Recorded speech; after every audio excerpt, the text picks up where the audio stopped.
Jay, it's your channel. You should do the intro. Wait, hold on. I got it. Do. All right. Your camera impressively zoomed in on those spoons, or focused on those zooms, or on the spoons. Oh God, I lost an eye. Yeah. Spoons. All right, man. Episode 28 is live. How you doing? I'm good. How are you, man? It's been 3 weeks. 3 weeks. 3 weeks. Right? Yeah. 3 weeks. Yeah. That math adds up. That's a lot of time to spend with Kirby. It was a little scary. It got uncomfortable. Like, he's a little handsy. I got to be honest with you. He likes to suck and swallow. It's fine. Okay. Literally in the instruction manual, it says swallowing. Like, I was like, oh God. Wait, really? Yeah. When he does the gulp, when he like imbues the enemy or whatever, when he takes it in, he's swallowing them. Oh, okay. I guess that makes sense. Yeah. For some reason, I'd imagined him like kind of like inhaling them. Yeah. But I mean, it makes way more sense that they go in his stomach, not in his lungs. He's like, you see Kirby's like vaping, just fat clouds. Smoke, Kirby blows fat clouds. He does, absolutely. Oh man, I need some artists to like create a meme now of him vaping. I bet you it exists if I Google it. Oh, 100%. So, how you been, man? What you been up to?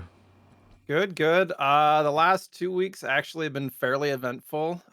Started a new like food routine, and I'm like not necessarily to lose weight, even though I have lost weight, but more to regulate the like amount of food that I eat, like how often I eat. We're eating 6 to 7 meals a day, and try to feel like a human being. Small meals, like 100 to 150 calorie meals.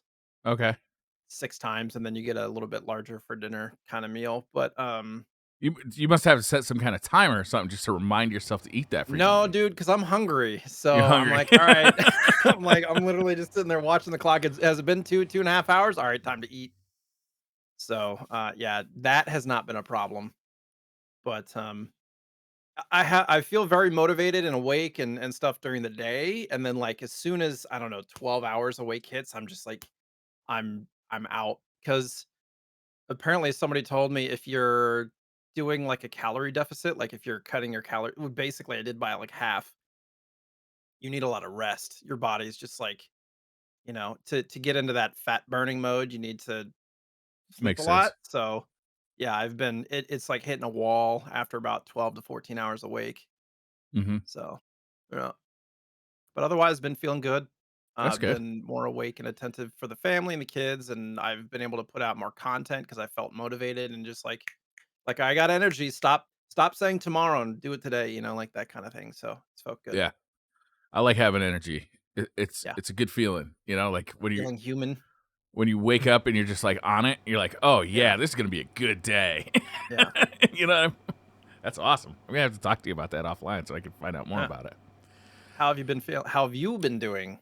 I've been doing really good. I got a new graphics card in my computer, which was kind of a hassle because I don't think I told you this story, but I actually went to Best Buy and I just walked into Best Buy for something else, and I just happened to ask, hey, do you have any graphics cards in here? Because I needed a new graphics card for my streaming and editing PC for about a year, but you just can't get them. And I didn't want to pay like scalper prices for them, so I was just kind of,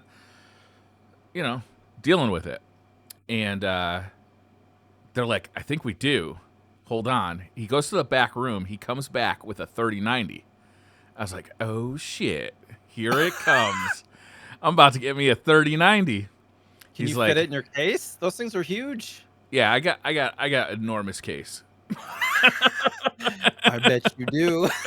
Man, this whole episode is going wrong very quickly. So he hands it to me, and I'm looking at it. It's like an MSI Gaming X Trio or something like that. And I'm like, how much is it? He's like, prepare yourself. I'm like, okay, how much is it? $23.99. That's retail. Yeah, at Best Buy.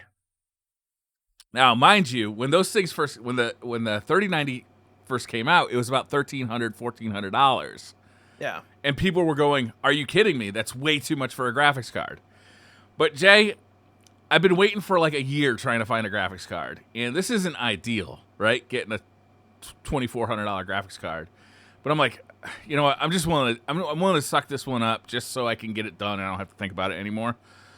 Or So I'm like, something. all right, I'll do it. He's like, by the way, all graphics cards, you now have to buy this tech service plan, which is like That's an additional bullshit. $200, right? I'm like, are you kidding me? Come You on, don't man. have to. Is he like he was putting one on, man? I think you have to, or they won't sell it to you, right? Oh, anyhow, so that's how they get you. That's why that card was there.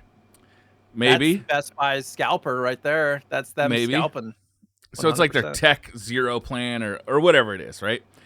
So I'm like, all right, if I got to do it, I got to do it. I'm already kind of like taking it pretty hard for $2,400. What's an extra $200? Like, so he goes to ring it up, and this other lady walks up, another Best Buy employee walks up and says, "I don't think you could sell that, man." He's like, "What do you mean? Why?" She's like, "I think that was an online order, and we have to send it back." He's like, "Oh, I could sell it. I've sold them before." Oh, So he no. starts trying to ring it up, and it won't go through in the system. It doesn't show up as inventory for the store because it's already been like returned back to the warehouse as far as their system. So he couldn't even sell it to me. So I had to hand the $2,600 graphics card after I had already taken the punishment. I had already like given in to the fact that I was about to get royally screwed, right? That part of my mind. It's like you're getting tortured, right? And you decide to break down and tell them everything you need to know, just like you've broken. You are a broken man now. And they're like, "Just kidding." It was a joke. So I had to walk out of that store having known that they broke me, but also not having gotten the 3090. So I went home and I ordered a pre-built PC that had a 3090 in it. And you probably didn't spend much more than that card. I paid less than $3,000 for the whole PC with the 3090 in it. So it ended up being okay. That's a better deal, I'd say. But Probably. I've been playing with that. I had a bad power supply in my PC, so I was troubleshooting that today.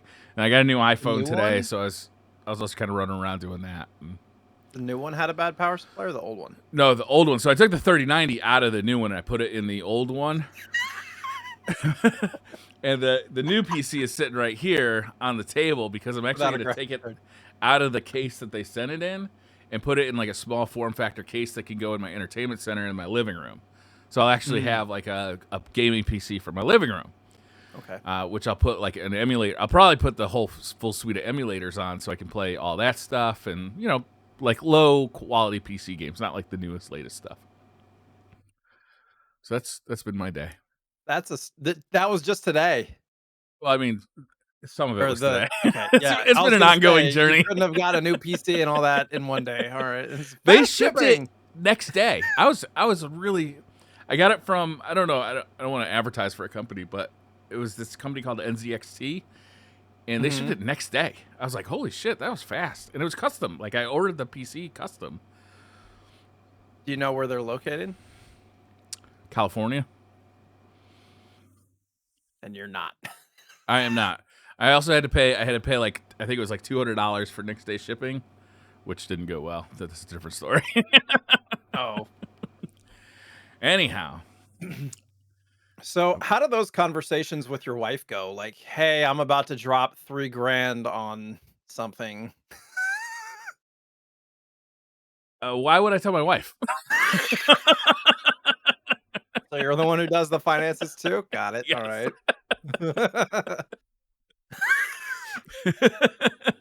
right. Why are we eating ramen this month, honey? So Daddy needs a new iPhone, hon. It's a business expense, you know. I had to tell my wife how much I spent on Pokemon cards in the last month. That did not go well. See? It's not lying, you just omit.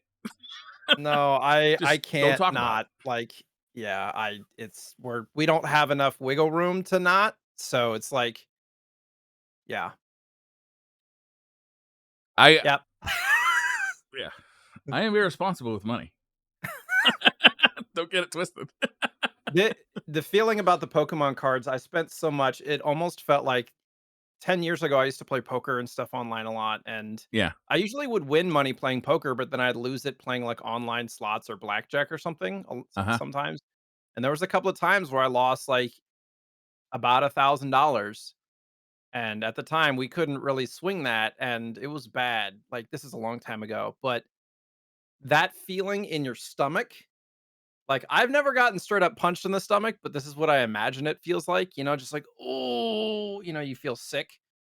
Spending that much on Pokemon cards kinda felt that way to me a little bit, and I was like, "Oh, that's what that feels like, it's been a long time." Um, However, fortunately, like, 1, I get to write it off because I pulled them out on stream. 2, I get to sell probably a good chunk of it back as, like, doubles or whatever. And 3, it's a motivator for me to be like, "Okay, you need to grind a little extra this month or next month, sell some stuff, make up for it because it's like you gotta make yourself feel better about it, So working a little extra hard to make up for it helps Yeah, sometimes. I recommend everybody starts a Twitch stream and just anytime you open anything, just stream it. Boom! Right off. Content, content, content. I needed those I'm gonna Pokemon cards. unbox this Ford Mustang real quick.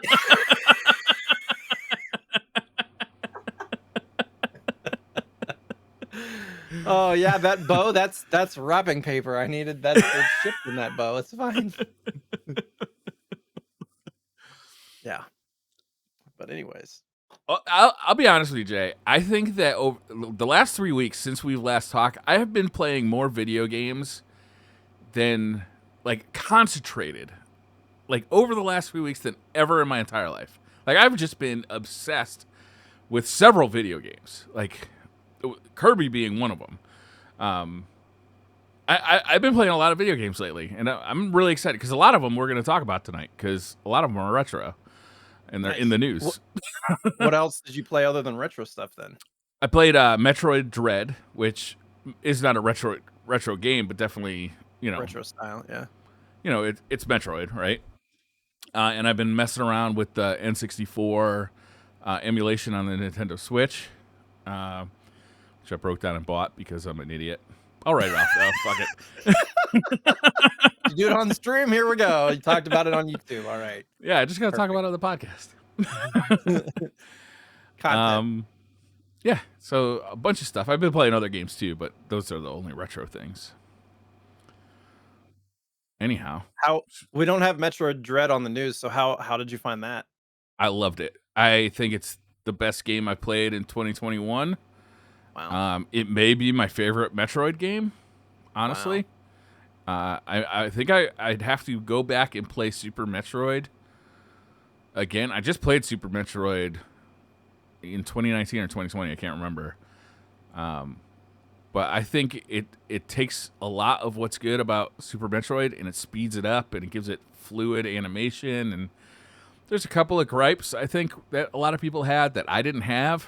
A lot of people were really upset about how many buttons there were on a controller. I'm like, okay.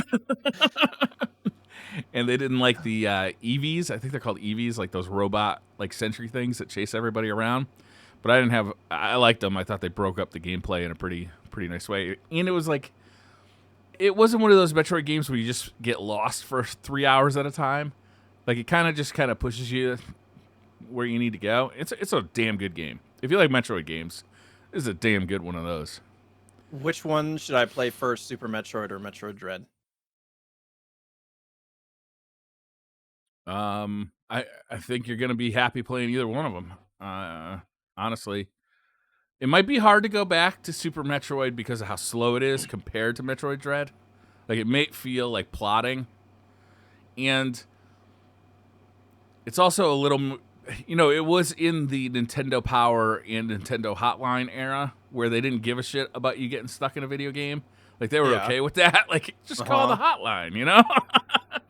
It's only New games $4 a definitely minute. kind of yeah, new games definitely feed you a little bit of information or whatever Yeah, along the way. but they're both awesome. I do want to play Metroid Fusion. I have never played that. I should pick it for one of our retro picks, just so I Mhm. get to play it. Yeah, no, having that excuse, having being forced, quote unquote, to play Yeah, a game, having an excuse is good. I was thinking about picking a Metroid game, but we just did Metroid One like Not that long ago, yeah. yeah, a couple months ago. But I mean, it's in the news, so fuck it. I might still do it. I might call it audible at the end of the show. Alright, But yeah, I think either one. They're both really cool. good. Yeah, I haven't bought Metroid Dread yet. I was kinda waiting to see what people's opinions were. Pretty much what I've heard is it's amazing, but the final boss is a little bit of a bitch. Yeah, it wasn't that much of a bitch. It took me an hour to beat it. You know, it's several tries. I had to learn how it works, and then learn the patterns, and then execute. You know, it's like any Yeah, other. old school. Yeah, I don't know. Maybe because we've been playing so many old school games over the last year, I'm just now used to that amount of effort. Getting reconditioned. Yeah, no, I It's not feel the Dark same. Souls though. You know what I'm saying? No, yeah. Did you see the guy who beat it with one button? They beat Metroid with one button. One no, no, no, no, no, Dark Souls. Oh, really? I think it was Dark Souls. Literally, what's his name? Starts with an R. I have to Google it. If But you it was understand the basically game well enough. like a panic button, Hmm. and each input he programmed to be like multiple buttons. So like one button would be like a dodge back, two buttons would change probably the format, and then like there's probably like if you do two buttons, then maybe the next single button is like attack or something like that. So How it do was you like walk bump, forward? bump, ba bump, bump, ba ba bum, ba ba ba. I think if you did like 3 or 4, it would just constantly walk forward, and then you had to do another one to stop him or something like that. Well, that just sounds harder. No, absolutely. Well, that was the whole point of it, was the achievement part of it. Rudism, the guy who, like, turns everything into a controller, beat Dark Souls 3 with 1 button using Yeah. Morse code, it says. Is that the guy who did it with a Guitar Hero controller as well? Or is Probably, and that then a he did it different with, guy? like, bananas and all sorts of weird stuff, like, it's amazing. It's super crazy. Yeah, that's nuts. Yeah. I don't know how many hours it took him, but yeah, it was pretty serious. There was, like, a clip of him beating the final boss on Twitter, and he's just like, "Du- du- du- du- du- du- du- du- du- du- du- du- du." It's pretty funny to watch. Should we get into We the got some newbies? news this week. You want to talk about Yeah, that? sure thing. So I don't know if you looked at this first one. A new game called GB Core or Corp. It is released, and I think it's free to play, assuming you have a bunch of Game Boys to use. Like the more Game Boys you have, the better you can do in this game. So use real life Game Boys with one cartridge or like a flash cart. Mm-hmm. And for each like Game Boy Color, Game Boy Pocket and stuff, you get basically employees or something like that. And each one that you have has its own independent leveling system. And so it'll get to a certain point with one employee, quote unquote, and then you have to take the card out, put it into another Game Boy, and it recognizes that you're putting it into different Game Boys, and it'll like continue on that one, and then it'll say, okay, put it in Game Boy number 4, and so you have to go back and put it in that one, and it's like you're creating this corporation where the Game Boys, I believe, are doing the work for you, and so the more that you have, and the faster and more like that you can work around them, the better you do in the game, kind Who of thing. invented this game? Duracell? It's all a racket trying to get us to buy more batteries. I thought it I was an don't. interesting idea. I'm pretty sure it's a Yeah. free, quote unquote, free game, but on Hmm, itch.io. that's weird. Yeah, I thought it was kind of interesting. Yeah. And okay, so there was a fan-made port of Street Fighter 2 for the NES, I gotta get and it this. looks awesome. Like, there's a video of it on this little thing. I think they can only have 9 characters, but there's a little video there, and it looks like the graphics almost look like TMNT 2 or like what the TMNT Tournament Fighters kinda looks like. But if it's a little bit slower animation than like the Super Nintendo, but it looks clean. It looks really nice. It does look Uh, really good.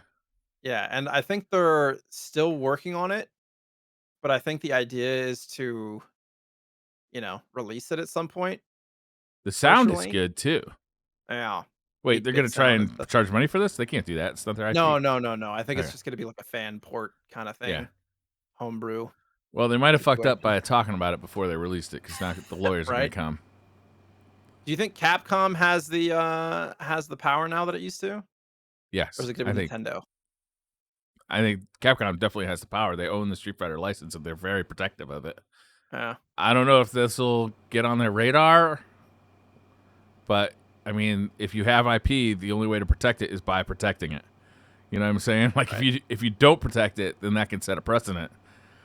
Right. It's not I necessarily even their fault. It's cool just to see it, but yeah, to not be able to play would be kind of a bummer.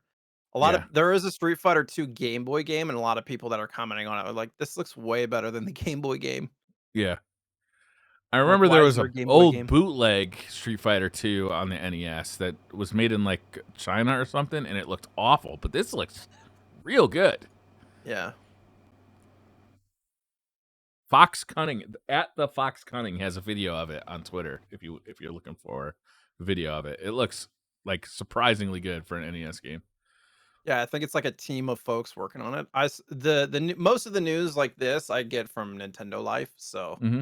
if you go there and you look from like October 6th, you'll also see the story and video and everything. So next thing, you played a bunch of Mortal Kombat back in the day, right? Oh yeah, MK1. yeah, So there was some previously unreleased footage of, Scorpion's Get Over Here animation. yeah. Apparently, them doing that was completely on the fly. Like they were recording Scorpion's moves. And they're like, what if we just had like a rope coming out of his hand and a spear? Like just in the moment, just like, hey, why don't we do this? Okay, do this animation. Okay, now I want, like, let's do it a little bit shorter. We have to, so there's actually some video of them going through that and them having that revelation, which I thought was super cool because Mortal This is why Kombat's gonna Ed be Boon's a ninja and we're not, because he thought, what if he just threw a fucking rope with a spike on it? yeah. Yeah, like he literally asks in the video, did ninjas used to use ropes and things like before he made the suggestion? Like, because he wanted it to be authentic. Um Yeah, like Mortal Kombat, authentic. Get over here. Yeah. Scorpion's actually my favorite character in Mortal Kombat, basically because I'd be the guy who would spam that attack, back B, Yeah, uppercut, back B, uppercut, back. That was me. That was my wheelhouse. I don't know if people who like grew up post UFC know this, but before the UFC kind of came on the scene, the Ultimate Fighting Championship came on the scene and showed that most martial arts were bullshit. Is like there was kind of like all these martial arts out there, and nobody really knew if any of them were any good. And they'd have like martial art movies where it'd be one style versus the other style. But like things like Mortal Kombat, I wouldn't say realistic, or Street Fighter, I wouldn't say realistic, but they certainly weren't seen as cartoonish as they are now. Like post UFC, like people view martial arts in a very different way, and Hmm. I think like that shows in martial arts movies too, right? They're not like as fantastical as they were pre UFC. Yeah, it's interesting. Yeah. Ed Boon. This kind of makes me think there needs to be a movie, like a documentary about the making of Mortal Kombat. Because if he's got this kind of content, if like he's got these videos in the archive, I bet there's more of this. Right. And I'd love to see It'd be more. cool. Like I'd love to Yeah. see a making of. There was a Midway documentary not long ago. But it didn't really focus on Mortal Kombat. It kind of breezed over it. I'd love to Right. see just a Mortal Kombat documentary. I love retro video game documentaries because this is Yeah, the beginning of our culture in video games, and just seeing one how different the creative process was back then and kind of how more simplified it was, and then also all of the unique ideas that were created back then that we still use a lot of now is yeah. really fun to see, in my opinion. So yeah, pretty much any of that stuff I will gobble right up. I haven't seen anything recently. I don't know if you've seen any newer documentaries recently that we haven't talked about or No, covered it here. seemed like there was like a bunch of them last year, Yeah, and then this year it's not been as common. it might have been the pandemic causing that. Because yeah, I know there's a big Street Fighter documentary coming out very yeah, that was soon, or it on may have just Kickstarter. come out. Been looking forward I to don't know if that. it's out yet, but yeah, for sure. Um, Hackers cracked Sega Saturn emulator that was on the Nintendo Switch. So there was a few games recently that were released that were Saturn games that you can play on the Switch, and some hackers basically went in and took those games and broke down the emulator so that you could potentially, I think, use custom if you're using custom firmware on your Switch, legally, of course. Um, then you could potentially use Saturn ROMs of games that you own to play on the Switch, Huh, interesting. which I don't know if I've ever played a single Saturn game ever. No, Mm-mm. well, you can buy a Saturn for like less than $100. You know. Well, I own a Saturn Oh, in box. I just haven't taken it out of the box. But now that I own a whatever it's called, the not RetroPie, what is it called? RetroTink? I could theoretically do that, mm-hmm. right? So Yeah. There's some really good Saturn games, and there's some real weird ones too. There was a Shinobi game that used live action, like Mortal Kombat, mm, like the first Mortal Kombat, where they actually just did what did you call it? What do you call that technique? I forget now. Where they take pictures of actors and then digitize them into the game. is it just like live action animation or something Yeah, sure. I don't know what it's called, like that? but they did that, Somebody but tell for a us. Yeah. Shinobi game. So it's like a regular Shinobi game, but with like an actor, and it's fucking awesome and shitty. Like all, it's just an experience. It's got to be Yeah. played. I There's mean, some in good its own stuff way, on them. Mortal Kombat was kind of awesome and awful at the same time. At the time Mm. when it was new, it was just Yeah, awesome. I know. Now I see your point. It's a little slow and janky. Yeah. So, That's one of the things I want them to make for the Mister real bad. Is I'd love to see a Mortal Kombat 1 and 2 arcade uh, port for the Mister. is the arcade one way better? Yeah, yeah, it's higher resolution and runs faster. Yeah. I don't know if I've played the arcade one all that much, to be honest. I'll trust your judgment. I think I might have been too young at the time. I remember playing Street Fighter 2 in the arcade, but I don't know if I was really allowed to play Mortal Kombat or if they were really around in the places that because I played at the skate rink and stuff, and I don't know if Mortal Kombat was even there. Hmm. So this list that the games that they grabbed this out of were Cotton 2 and Cotton Boomerang. Mhm.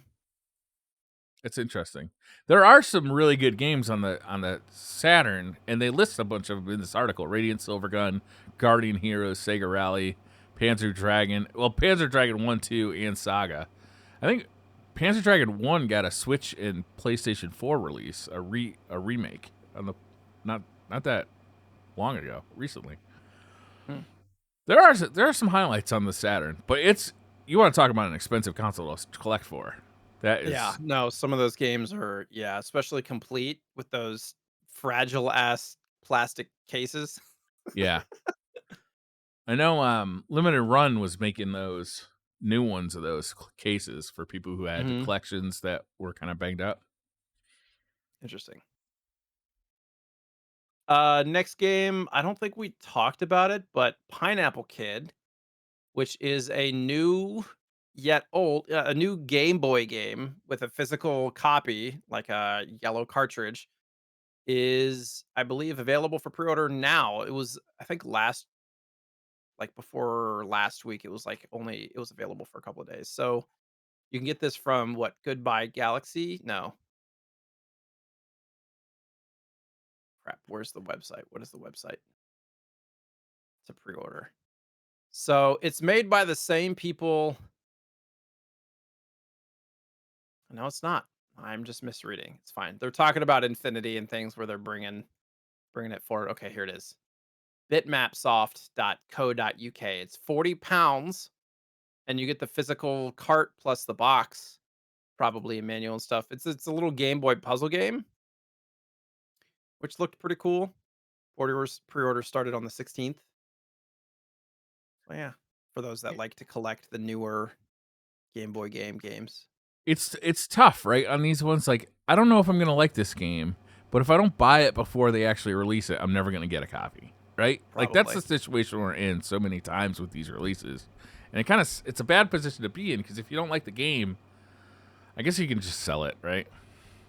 Yeah, I mean, like, think about old school days. Like, it was the same situation. Well, No, because you had reviews. you could rent it and stuff. Yeah, Yeah, too. and if you didn't buy it before it came out, you didn't miss out on it forever.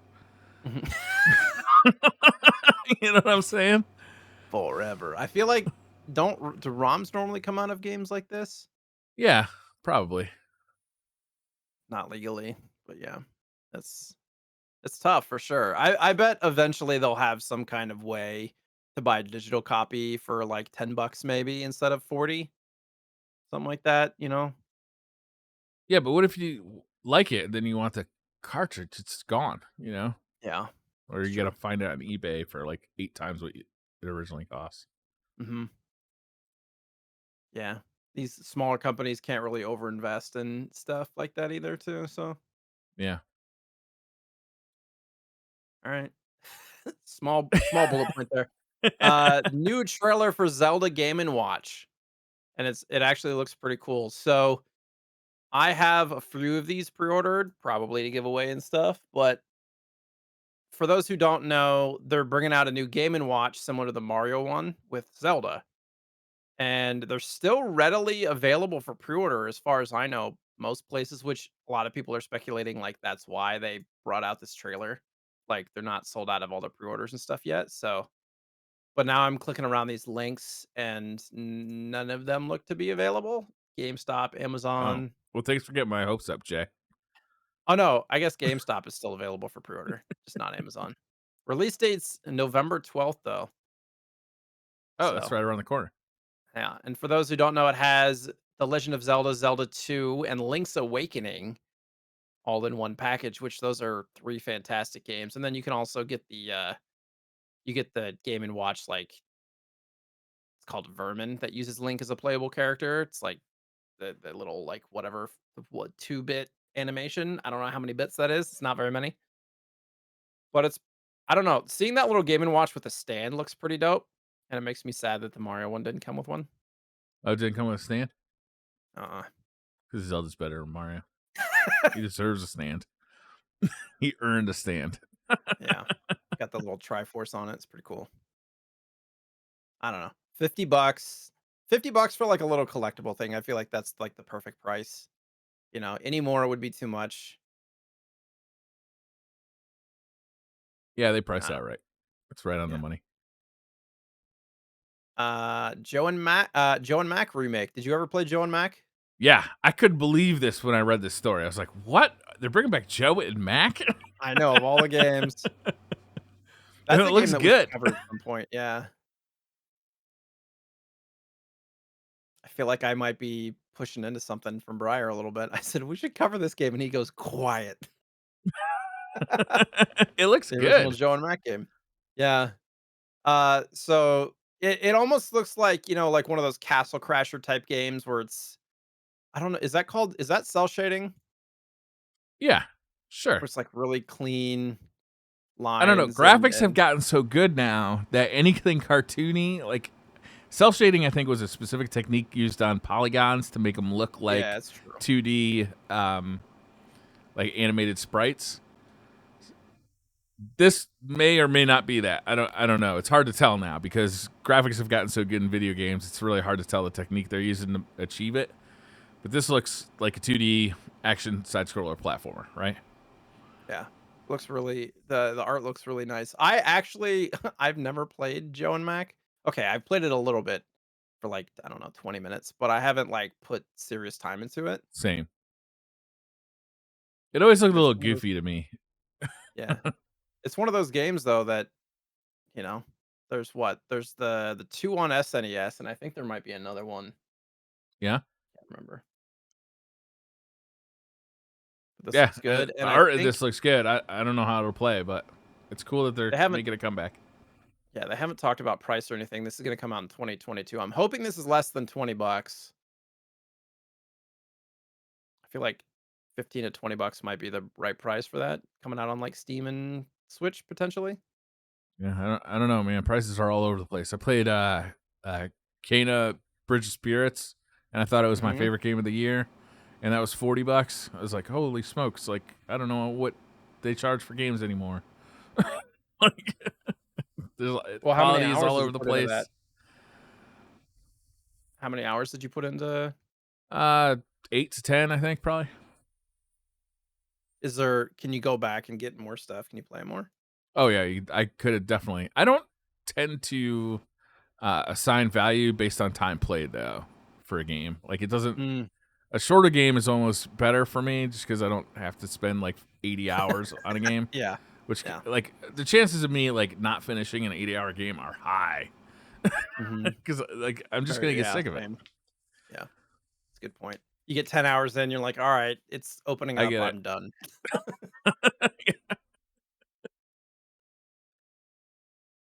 So, a couple of big stories now, and, the first one is Analog is they've developed a new OS, operating system for Pocket, and I assume for any of their systems moving forward. It looks incredible. However, the only thing I'm a little sad about is I feel like I guess sad's not the right word. The main point of this for me is that they have a library where you can Yeah. go through and like look at stories of all the games like in history basically, and you can play them straight from the library Can if you you? have cartridge. If you have the cartridge. So you're not playing it from the So library. You're playing it from right, a so that's cartridge. right. That's the weird like experience disconnect there for me. This has to tie into like the firmware that's going to come after it launches that's going to allow you to load a SD card full of ROMs, right? Otherwise, this doesn't make any fucking sense. Probably. Yeah. So, yeah, so you mentioned it's got this like library, and the library has a bunch of stuff. It's got screenshots that you can add to the game. It's got like a little blurb of the game. It's got a blur, like the cover art, but you have to add all this stuff in. The library is going to be basically a blank slate when you get the device, so you have to add all this stuff in, which I'm sure will be super easy. I'm sure it'll be really easy to just like find this like file on the internet that's just going to load this all in for you. It may have already been created and it's just unofficial because they don't want to mess with lawyers. But Right. it's probably already built. Do you think this was developed? Do you think this was part of the plan from the beginning, or do you think this was developed because the hardware was delayed so long that they just had extra time to develop this? That's a good question. I mean, I feel like their UI right now, their interface is not great. So It's this not is bad though. probably no, and There's I'm simple wondering if we'll be machines able that to do a thing, right? So you don't need a fancy UI on an NES because you put the cartridge in and you hit play. right. I think analog has kind of always been about preservation. So in their mind, and the quote here is explore the library everywhere. Library is a reference level database to play, explore, and share. A scholarly cataloging of the entirety of video game history. Search and explore through its full breadth, system by system, game by game, region by region, developer by developer, publisher, all of it. So I think for the sake of preservation, I think this is probably planned. As far as everything in this, maybe more of a recent thing. Like you can literally track your gameplay, like how much time you're spending, statistics across That's different games. awesome. So I I love don't know. that. I think that's pretty cool. Like considering it's a system that, think of the Switch. If the Switch had all that information, if you're a regular Switch player, I feel like that'd be pretty cool. But it's not something you're gonna spend a lot of time with either. It's like, oh, that's cool. Move on to the next thing.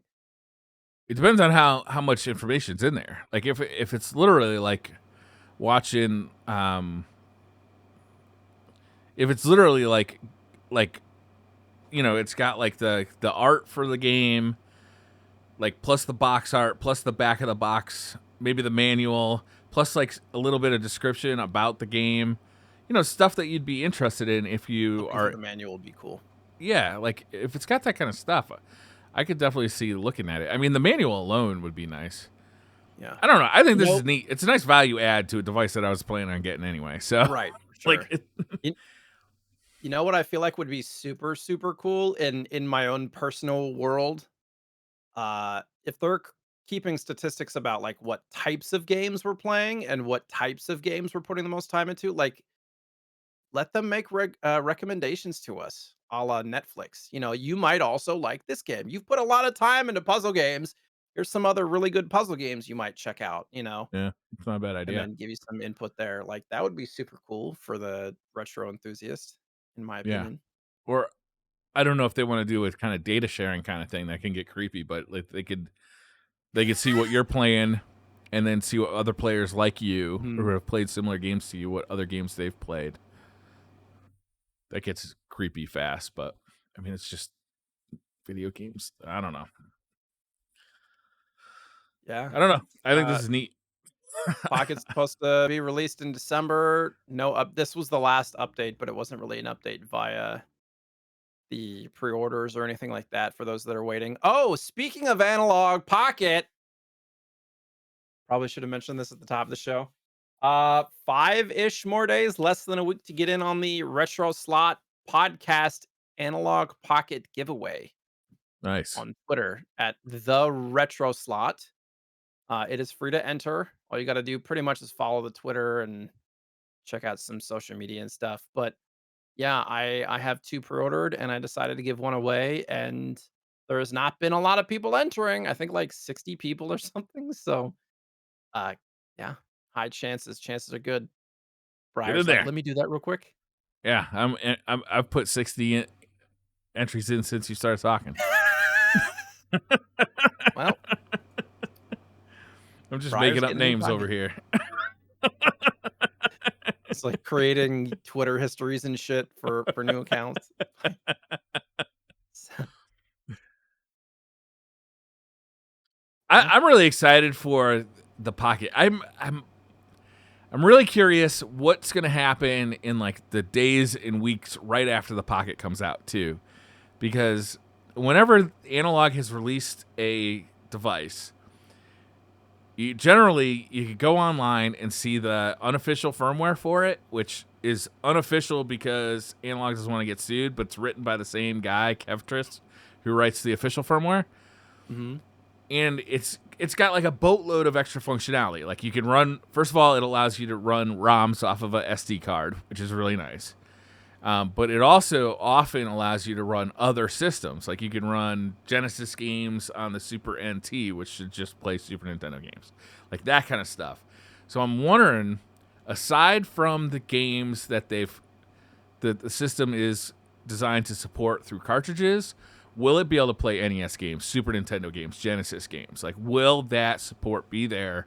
100%. Because that, to me, makes this kind of like an unbelievably good value. Because to get that kind of functionality, if it does this, and I'm not saying it's going to do this, I hope it does.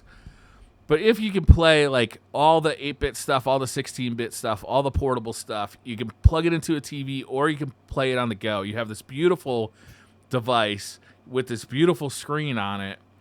Like you get all that functionality for $200. That's unreal, right? That's an unbelievable deal. So what's the difference between that and just like jailbreaking a Switch or a Vita or Because this has an FPGA in it that runs this code like it's running on native hardware.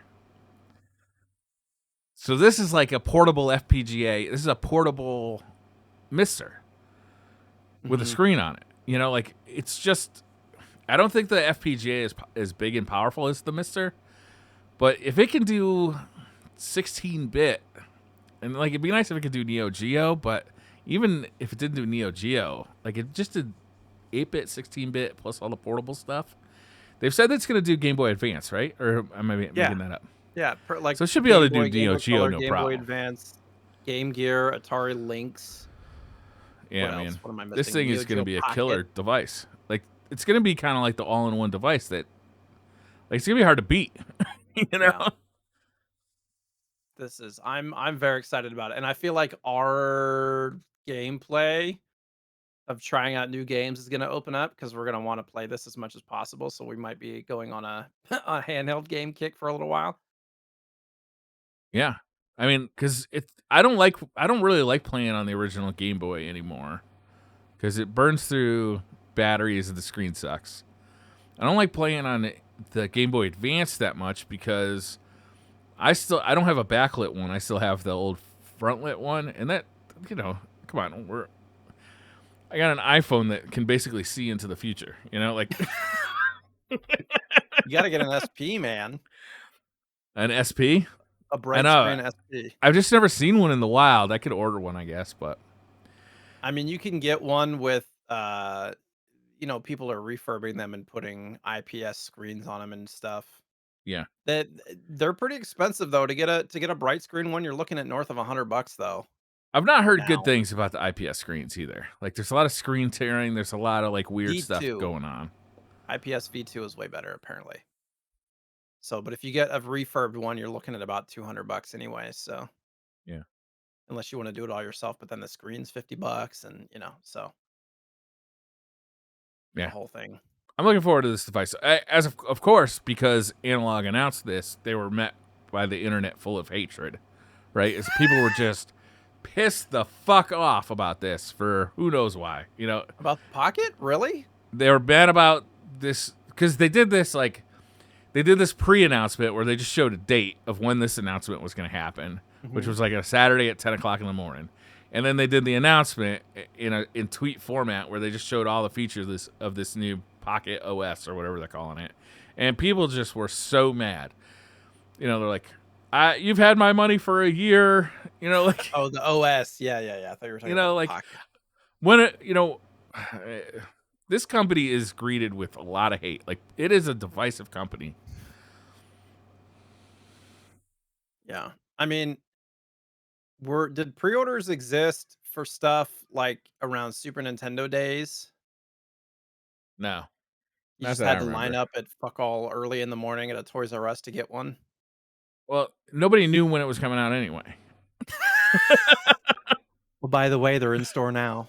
You found out about it because there's a review of it in the magazine, or you just happened to walk into a store and it was there. Yeah. There wasn't it wasn't the same back then.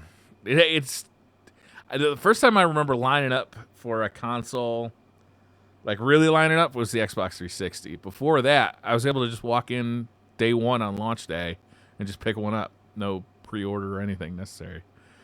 Mm. Like there's no lines for the Dreamcast or for the PlayStation, really. There's a lot more gamers in the wild now. True enough, and a lot of them suck.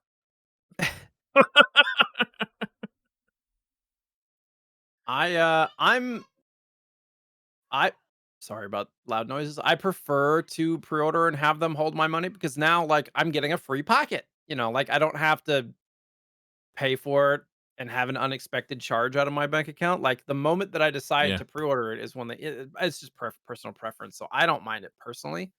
It is a little bit long, but just being patient, giving them some grace.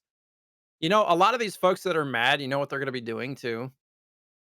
They're going to get the Pocket, they're going to play it for like 2 hours, and then it's going to sit on a shelf for like 6 months. yeah, you know, that's true. I'm going to try not to let that happen to me.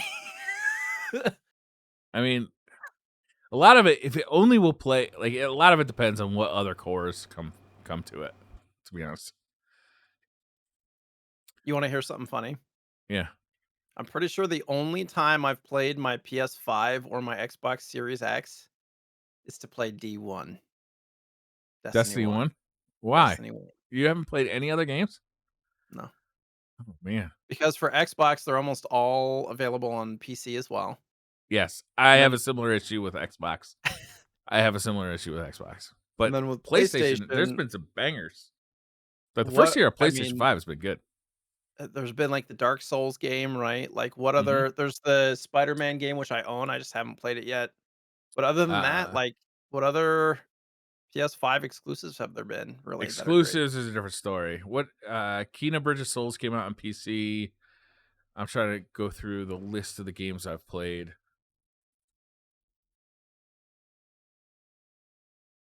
I mean, there's probably been a few, but not a lot, and maybe not the types of games I like to play. Did, no, I think all the games I've played on there, almost all of them have been, cross-platform of like, to PC at least. Even, what was that time traveling game, kinda in that 70s kinda psychedelic thing going on? I can't remember the name of it now. Oh, I think I know what you're talking about. The more recent one, Yeah. That was some of Returnal? them are PlayStation exclusive, but also come out on PC. Some of them Deathloop, yeah, thank you. Thank you, Red Red Ribbon. Oh, Deathloop. Yeah, there's also Returnal that a lot of people enjoyed. Ratchet and Clank Oh, Rift yeah, Ratchet Apart. and Clank was fantastic, and that is an Yeah. actual that was And then fantastic. Demon Souls. Like those are the big games. That's it. So Yeah. there hasn't been a ton, and none of them have really like grabbed my attention yet. Yeah. So Next year, I think is going to be a bigger year for PlayStation exclusives. Although the thought of a PlayStation exclusive, now that they're releasing their games on PC as well, like even Sony is, mhm. right? They got God of War coming out in December, and they already put Horizon Zero Dawn out, and uh, a couple of others that I can't remember the name of. I find it hilarious how angry people get about that. Like, how dare you bring out God of War 2 years after its release on a different console, even though I haven't touched this game in for I don't know. It's this weird ownership people have of their console, like the console war thing. Those people are doing Very you a disgusting. favor. They're just showing you in a public forum. Uh, they're just saying, "Hey, you should mute me because I'm an idiot." Thank you, man. You're Don't the even have to best. think about it yet. I'm just You're mad because more people get to play a game. yeah. You are a And it's person that probably gonna be sucks. cheaper than what you paid for it 2 years ago. Get Yeah, madder. because it's 2 years old. Yeah. Yeah, it's like a used game. Yeah, right? Exactly. What So is worth getting mad at though is next. uh-huh. Have you're the problem, Briar. Block me on Twitter. I don't care. Fuck it. So Nintendo announced the price of the expansion pack. Apparently it's available now, which It was is. within like Yeah. what the last week or so? Uh, 2 weeks? yeah, a couple weeks I think. But yeah, it came out last night or this So morning. for folks Last night. who don't know, like Nintendo Online is $20 a year, which has always been a bargain. Let's be honest here. And Xbox Live is 60 plus a year, PSN is 60 a year. So $20 a year has always been a bargain, even though there's less to play. But they came out with this Also, announcement. not nearly as functional as PlayStation Plus or True. Xbox Live. Like not No, for nearly. sure. So it kind of had to be a bargain. But they do have the like SNES and NES libraries now, which are amazing. Hmm. And there's some solid titles there to play. Literally, Yeah. Kirby's Adventure is on there. And my son came in while I was playing it and he's like, "What's this game?" I'm like, "Oh, it's Kirby's Adventure." And I was thinking, he could probably actually play this game. Like, it's not so, awfully difficult that he could probably figure it out. And then on Switch, you're going to have the rewind function and the save states and all that stuff. So, anyways, $50 a year, but it includes Animal Crossing expansion, which I felt that to be a bizarre thing because I'm like, I don't care about that. Like, just give me the retro stuff for an extra $10 a year, Just of all the things to not make separated or a la carte. Yeah, that And it's pricing is super weird. I'm sorry, go ahead. Sorry, it's a weird thing too because it's an extra $360 a year, but the Animal Crossing expansion is 25 bucks by itself, one-time payment. Like, in what world is this? Sorry, 50 bucks a year. My math is off. Never mind. I was thinking 50 bucks a month. It is No, not no, no. Oh $50 a God, month. can you imagine? My brain went, "You are weird." Sorry. Yeah. So really it's what? 25. It's an extra 5 bucks for the retro stuff, which feels good. That's an 5 extra. bucks a year Oh, feels okay. amazing. If you include the Animal Cross expansion in there, Right. assuming that you were going to get that, which I was not, because Yeah. I don't play Animal Crossing. I have no intention of playing Animal Crossing. I think my wife has put in about 10 hours in 3 months, and that's Okay. the extent that we've played. And I already bought a family plan just so that she can have people go to her island. So this is even more for the family plan. I think it's like 79 a year for the family plan, Yeah. something like that. Yeah. I think it's 80, isn't it? 79.99 Yeah, I think so. for the family plan. So that's what I have. I have the family plan, which currently costs $35, and it's going up to it's either 70 or 80. Now I can't remember, but it's more than doubling in price, so it must be 80. $80, yeah. And the single plan is more than doubling in price, but I don't feel like you're getting double the value out of it, Mhm. right? Because let's assume that you don't play Animal Crossing, and then you're not getting that like $25 built-in savings. It's You're getting the access to N64 titles, which honestly the emulation isn't that good on. So there's been a lot of talk about that in the short time that those have been I available. was gonna mention that, yeah. Like the emulation seems fine if you don't know what you're looking for, and not that good if you do know what you're looking for, which is a little bit disappointing considering it's coming straight from Nintendo, but also not out of not unexpected considering the state of Nintendo's emulation in the past on the Wii and the Wii U, right? Also, their history of they say they're going to add games to both the Genesis and the N64 library. But their history of adding games to the NES and Super Nintendo libraries has been super slow, right? And they're not adding necessarily the games you want. It's almost like scattershot what games they're adding. It's like there's some really bizarre ones, like Eliminator Boat Duel. Like, who's playing Eliminator Boat Duel? Like, nobody gives a shit about Eliminator Boat Duel. It's a game about eliminating boats in a duel. Like, it's Briar, not. it's my favorite game of all time. No, it's Calm. not. You're a liar. It's an It's just amazing experience of boats that I hate boats. It's fine. like the pricing isn't outrageous, $50 for a year. But because I don't play Animal Crossing, I almost feel like I'm subsidizing like the price of that expansion. Mhm. I think it would have been really cool if they said, "Look, if you pay $50 a year, you get access to the N64, the NES, the Super Nintendo, and the Genesis stuff, and any expansions that come out for Nintendo published games will be included in this." Because another thing about the Animal Crossing expansion is if you get it as part of this bundle and then you don't subscribe to it, you lose access to that expansion. So That's it's yeah. but the other thing That's is, messed up. yeah, it is messed up. And the other thing is because I do a family plan, it's really $80 a year, and that is to me enough to take note of. Like an $80 Yeah. bill, if you break it down per month, it's not a lot of money, but nobody really plays online Switch games in my house. Really, like the reason I got that was because my kids were playing Super Smash Brothers, but they have put that away years ago. They have not Mhm. stuck with that, and they both played a little bit of Animal Crossing, but mainly they're just PC gamers. So nobody's on their Switches playing online games. Nobody's playing Splatoon or anything. So really, the only person who's going to get any value out of this is me when Mario Golf comes out, which they've Mhm. said is coming soon, but I don't know when. And that's really the only N64 game that I plan on playing modern days. It's like the only one that, to me, I still want to play. I don't know. It just seems No, expensive. It doesn't seem like a good value. I would excuse it if they guaranteed us like 2 new retro games a month. Think like Okay. PSN Plus, Yeah. because PSN Plus has those free games every month, Xbox has those free games every month, and if you Yeah. download those games, while you have the plan, you get to keep those games, Only right? as long as you have the plan. Or as long as you have the I guess as long as you have the subscription, so it's the same. Yeah. I'm an idiot.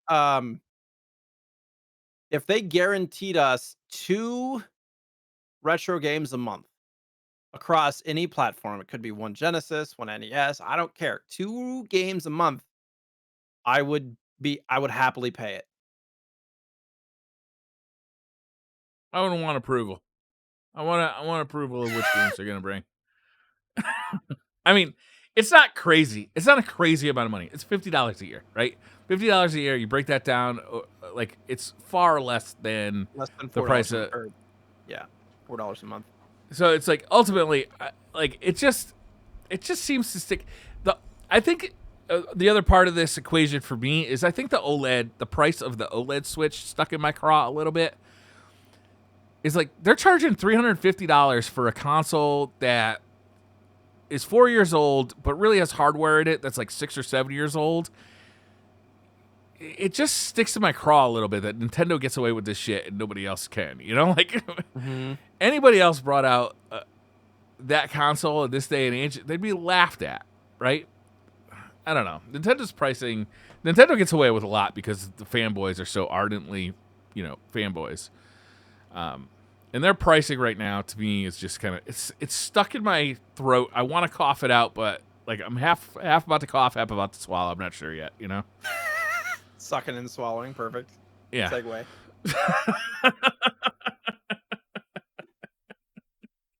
I actually got the OLED Switch because I forgot that I had ordered it, and I Mm-hmm. got it for 300 because Walmart said there was some price match or something they did while Cool. so yeah, I got 50 bucks off. I That's haven't opened nice. it yet. I'm trying to decide what to do with it because we have a Switch, but Do you ever I play don't know. handheld? Not usually, no. I don't leave the house. Like, I actually well, play now that handheld, but I play on the couch like while I'm watching TV yeah, or I while don't know. my wife is watching TV. My son keeps asking to play it in handheld mode, and he's 5, and I'm like, "No, no, you're gonna play on your $30 controller that I bought specifically for you to destroy, not the, $250 console." Yeah. Um, but I don't know, maybe this will make it so that he can do that and take it on trips and stuff, 'cause he's getting to You that can give them the age. old one and keep the new one for yourself or something. Yeah, I gave my yeah, kids the Switch Lights, and those held up very well. They're older now, though. They're not 5, yeah, but they were. My Switch is pretty beat up from when it was the only Switch in the house. Like right. it shows It's signs of dropped. wear. Doesn't have the kickstand anymore. That was, like, one of the things that people lost pretty quickly was the Yeah, kickstand, right? It just popped off. yeah. I don't know. I mean, I bought this because I wanted to check out, because I was just curious, like, what's the emulation look like on N64? Nintendo. I don't know if Nintendo said this officially or if it's just kind of rumors that the part of the reason why this is so expensive is because Sega was charging a premium for this for their part of it. And I gotta be honest, as big a Sega fanboy as I am, if I was Nintendo, I'd say, "Well, fuck off, Sega." Like, Yeah, like nobody's coming here.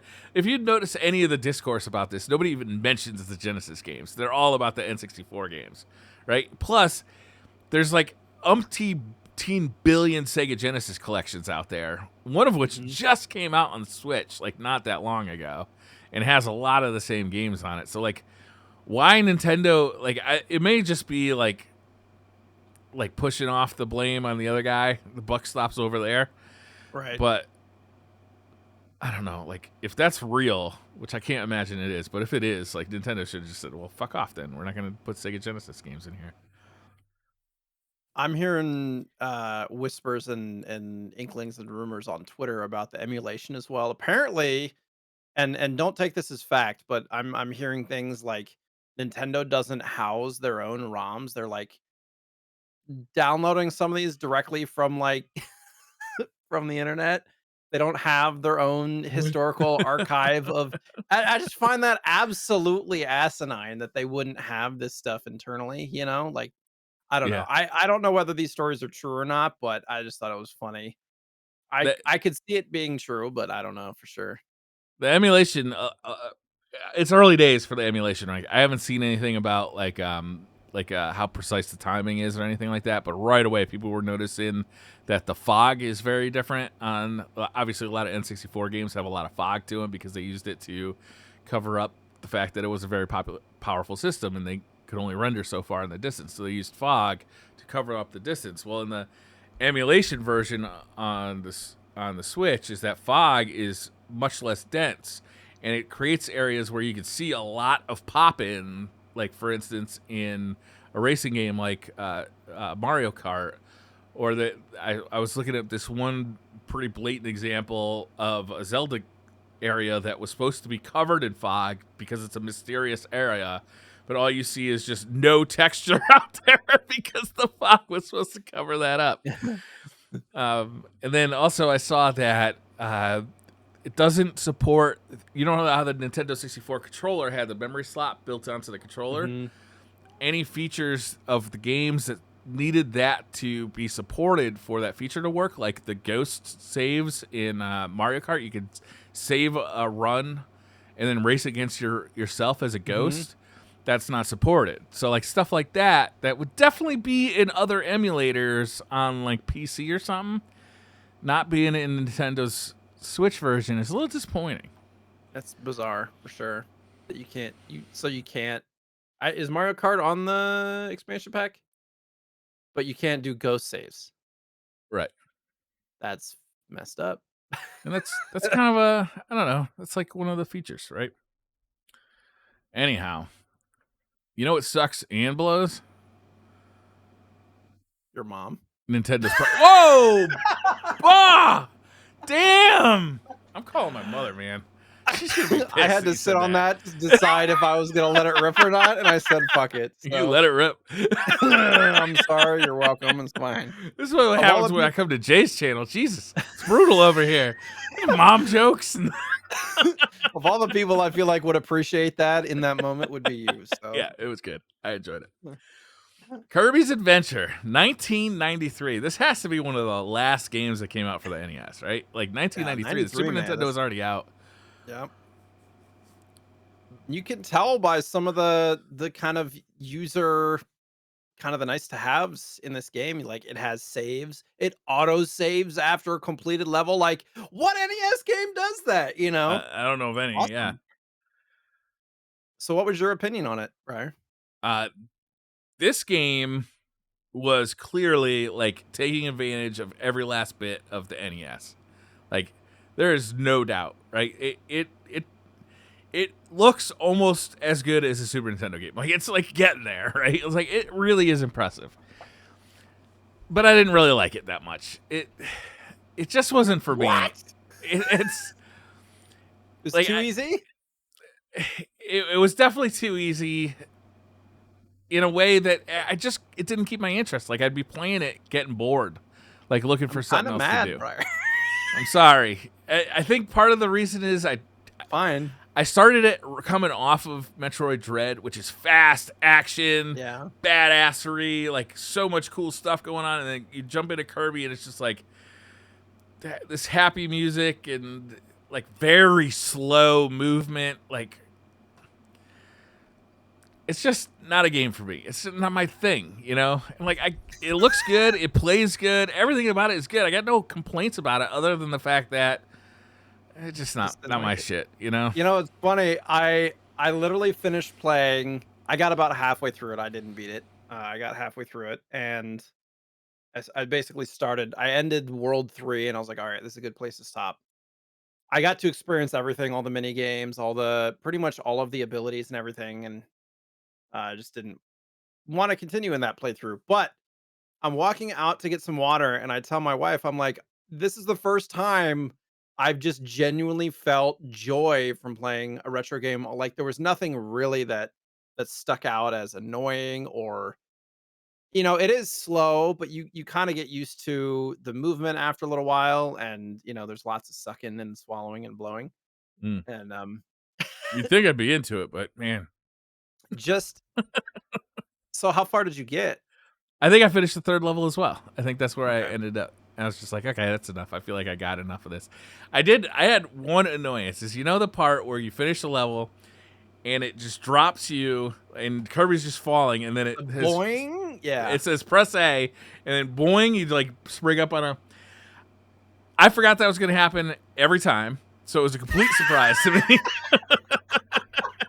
Oh! Yeah, Hit the and button. Aw, I never figured out the timing of when I was supposed to hit that button to get like maximum boing, or was I even supposed to get maximum boing, or was I trying for yeah. minimum Okay. boing? So I learned the first time that I was like, oh God, what is this? And I was like, bloom, you Yeah, know.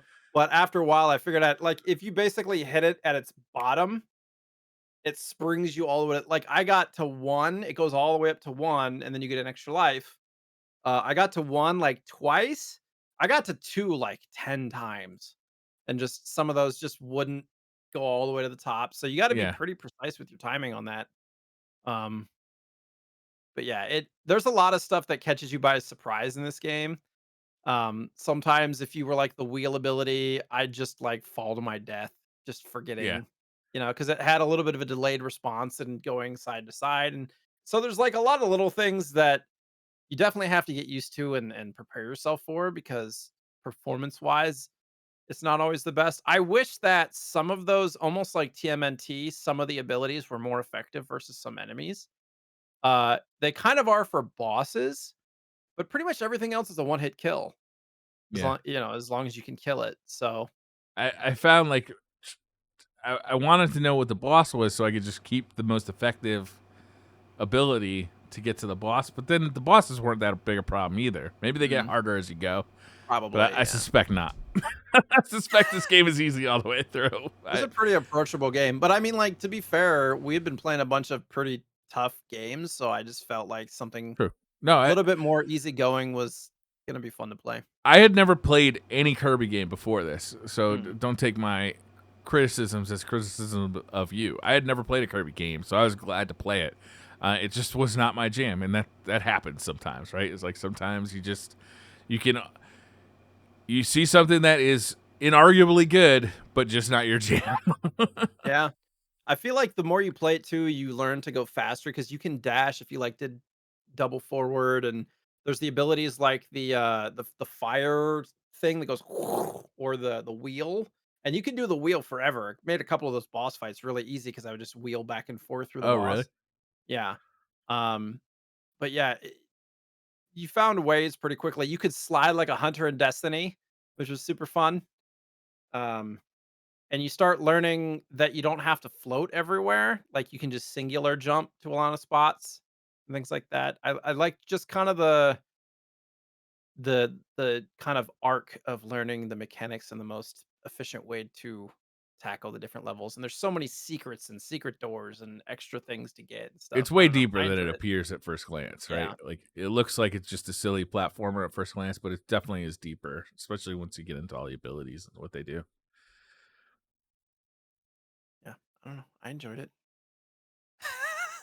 And actually, we're talking about like taking advantage of the NES. It's a 6 megabit game on the cart, which is the largest licensed NES game that exists.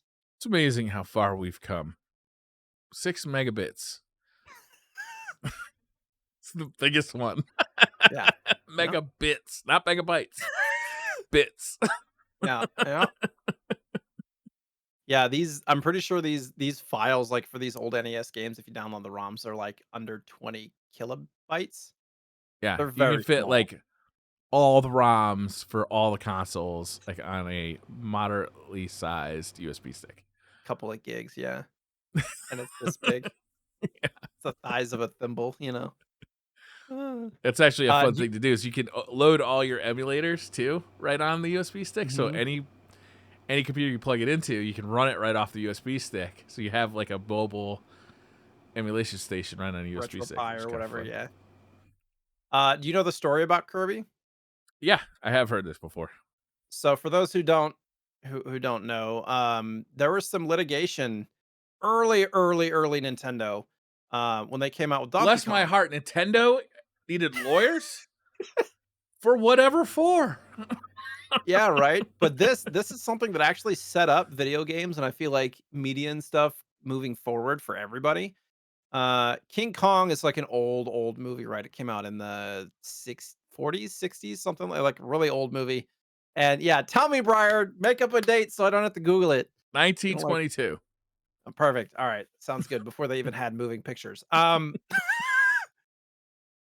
And they were sued by Universal Studios in 1982. This is like as Nintendo was trying to get their. This is before the NES, like it was just arcade machines and stuff. And they sued because Donkey Kong was too much like King Kong, and it was basically the name was really the only thing. It's like you don't have rights over all of monkeys and apes and primates, and like you can't just call, TM on everything. That's not how it works. But the name of the lawyer was John Kirby, and he helped Nintendo win that case. So as like a celebratory thing, Nintendo created a character named after the lawyer that basically saved their like realistically saved their company, right? Can you It's funny, imagine they if they ripped had off lost? the name of the lawyer who saved them from ripping off King Kong's name. That's irony. Yeah, are they paying royalties for this? I bet you Kirby gets a cut of that check. I bet Yeah, he probably 1%, does. or maybe he had the option. March 2nd, 1933 is when the original King Kong came out. Wow, you were close. So yeah, and Kirby's Adventure is the second game in the series. The first one's actually the Game Boy game, which is quite rare. I mean, I played I the didn't Game know Boy that. game. Yeah. So I had played the original Game Boy game. I had not played this one until we covered this. And the original Game Boy game like performs quite well, but a lot of the abilities are not there, and some of the movement and stuff is not there. So it's just like a simplified version of this, if you can imagine it. But it feels very similar, and a lot of people, even in the company, didn't realize that Kirby was pink until this game came out, because Kirby's Adventure, or excuse me, Kirby's Dreamland on the Game Boy, even on the cover art, Kirby's white. He looks like a ghost. He looks like Oh, the Boo ghost from the Mario games. So when they did the art and stuff for this game where he's pink, they're like, Kirby's pink. Everybody thought he was white. damn. Racist Racists. developers. No, I'm just kidding. Fucking pink. Um, I thought that was pretty cool. What else? Yeah, so this one was remade as Kirby Nightmare in Dreamland for the GBA, which has like updated graphics and multiplayer support, which is pretty cool. I haven't played it, but I have had it go through my hands a few times. It's like a lot of those handheld Kirby games, I feel like, are very, very similar. So even the story from Kirby's Dreamland to Kirby's Adventure is very similar. It's like, you know, D to D is bathing in some bathtub, it says in the manual, and he takes the the wand and breaks it into 7 pieces, and you have to go to beat his friends and get all those pieces back. Similar to like, what, Super Mario RPG or Sounds like Callus. Bathing in opulence. he kind of looks like Callus a little bit. King D to D. He's a giant fat penguin thing. What else? The NES, this version of the game has been re-released 5 times since '93. Wow. So you Wait, had it does it like in the does that Wii, include like Kirby for Collect. the Switch? Yes. Okay. So like the Switch version, they had it on Virtual Console. Yeah. There was a collection for the Wii that had it in it. They had the Kirby, I think Nightmare in Dreamland is one of them, and then there was another version Well, that somewhere. I think the Wii and the Wii U were technically separate Sure. releases, right? Virtual consoles, yeah. So they're probably 2 there. What a mess that was. Jesus Yeah. Christ. Ted there. Originally, this was going to be a Nintendo port of the Game Boy game, but they decided eventually just to make it its own game, and which was a good call because they added a whole bunch of features. How many of the abilities did you get to try? Do you think? I wasn't keeping counting. I would guess 20. Yeah, there's so many. There was a couple of times where I'd beat one of those mini bosses and forget to suck him up and be like, "Damn it!" You know, I just kill him real quick. Oh, so in your notes it says there's only 25 in the whole game, so I guess I probably didn't hit 20. Well, I don't know. I feel like that's probably about right. Some of them just aren't great, or they're hard to find use for, or they're very situational, and then there's other ones that are just good for everything. The original design had 40 abilities though, which is crazy to think about the NES. Wow. It's an impressive game. Yeah. I put this as a cliff note. Official Nintendo magazine listed it as the 69th best game Nice. on a Nintendo console in 2009. Like that's perfect. Um, there were some ideas that were cut that was shown in the Kirby's Dream Collection for the Wii.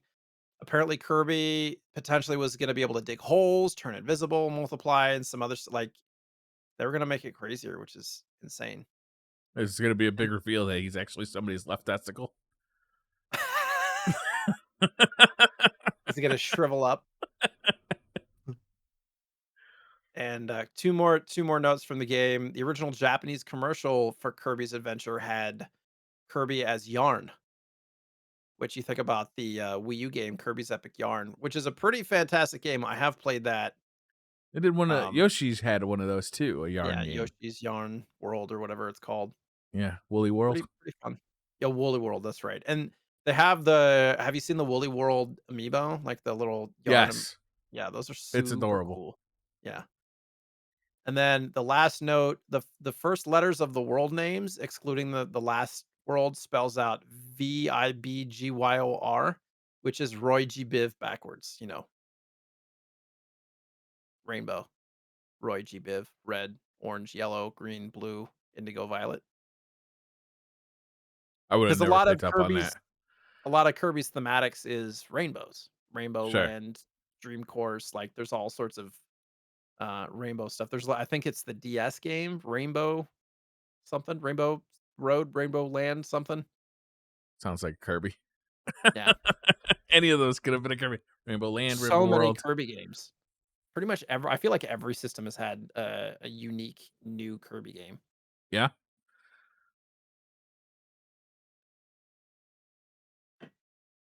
Anyways, that's the When last of the when notes. this came out, the Genesis and the Super Nintendo were out. Like you got to respect somebody who found this game at the time, right? Like in 1993, after the Super Nintendo was already out, like to find a game from then on the NES. Like I guess if you didn't have a Super Nintendo yet, like maybe you're still on the hunt for NES games. But man, and Kirby's had an enduring legacy. Like he's still relevant Yeah. 30 years I later. feel like Kirby probably has more games than like Zelda almost. I don't know if that's true, but he's got a lot. Yeah. Just thinking off the top of my head how many games there are out there. There's multiple for like Super Nintendo. There's like a pinball one, or Kirby's Pinball's a handheld one, but there's a like a Dream Course where you're like a rolling ball. It's just it's crazy. It's crazy how many games there are. This game came out the same year as that RoboCop versus Terminator that we played last week or last episode. I guess that just shows the difference. I'm gonna withhold asking you what your favorite is because we already know. Yes, you do. It's Kirby. It's Kirby. What if Kirby could suck up RoboCop? That would be. I would watch that movie. RoboCop versus Terminator or versus Kirby. I don't know What who'd color is win. I bet it's Kirby. Kirby seems like he's pretty badass, honestly. Dude, Kirby in Super Smash Bros is one of those characters that everybody gets annoyed by. Yeah. He's like the equivalent of what's his name from GoldenEye? Oh, The Oddjob. Yeah, he's like the odd job of Smash Bros, where it's just like, "No, don't pick Kirby, stop it!" You know, because he can fucking float forever. It's almost impossible to knock him off the map sometimes. Yeah. Because you knock him off and he's like, "Bloop, bloop, bloop, bloop, bloop," and then he vapes. Fat clouds, the Kirby way. God, bro.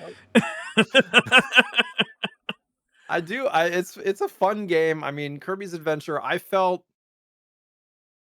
I don't know if euphoric is the word, but I didn't really have any serious annoyances with this game. It was a relaxed experience. If you're looking for a not very testing game and it's very forgiving, like if you die, You literally start back in the room that you just got in. It's not like the Are there even beginning of the continues? I never ran yeah. out of lives to find Oh, out. I Like, what didn't run out of happens? lives either, so I couldn't answer that question.